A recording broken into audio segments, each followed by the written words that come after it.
Hi, this is WUAnime. This is the second part of the anime, Farming Life in Another World.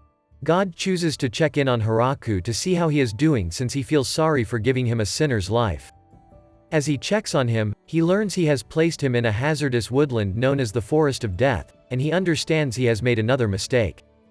Hiraku had discovered that if he chooses to plant a certain plant when preparing the land for farming, the plant miraculously begins to grow. Hiraku is content with his existence and understands that it was given to him by the gods. He creates sculptures of the two gods in order to express his gratitude to them. Hiraku chooses to try his hand at fruit farming. He plays with his dogs, realizing that he would be much more lonely without them. As the dogs also help him find his way back to his camp, Hiraku is able to travel further into the forest and eventually finds a river. He plans to construct a tunnel to bring water to his house, but since it is a 30-minute walk away, he chooses to first build a toilet near the river. Hiraku figures that if he turns his tool into a wheelbarrow, he can run around with it and not get tired because of the tool. Hiraku also expands his agriculture fields, growing additional vegetables. He plants soybeans and wants to consume them, but doesn't have salt. Time passes and weather starts to get cold. Hiraku worries how cold it gets here after seeing snow on the mountains. He decides to begin winter preparations by gathering food and wood. A huge spider appears, however it's friendly and makes a handkerchief for Hiraku. The spider then chooses to reside in the big tree and loves eating potatoes. In return, the spider makes him clothes from the animal pelts Hiraku gives it. Hiraku feels more civilized after acquiring cloth since he now has a decent bed, curtains, and clothing. He named the spider Zabuton. Winter has begun. Hiraku suspects Zabuton is hibernating since he no longer comes down the tree. Hiraku is lonely, but summer has finally arrived. The small dogs had grown up and one day they left, but they soon returned with partners. Soon after, Zabuton appeared, also with children. Hiraku decides to extend his fields once again since there are now more mouths to feed. Zabuton sounds the alarm, and Kuro guides Hiraku into the jungle. Kuro leads him to a little girl who is naked and caught in a spiderweb. The dogs and spiders are afraid of her, but when she requests for help, Hiraku chooses to assist her.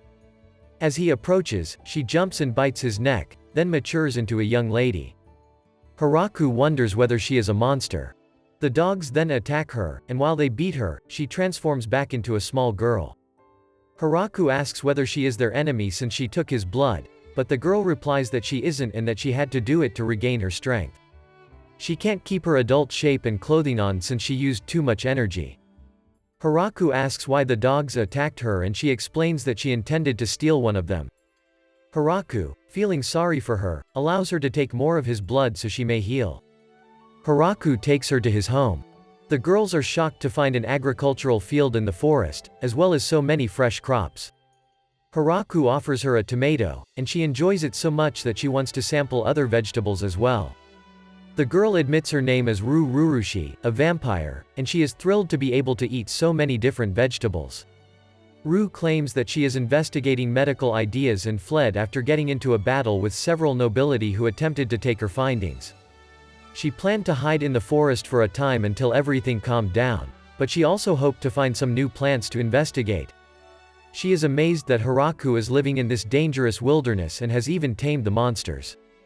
He's also utilizing some bizarre magic to make some tools, which intrigues her even more.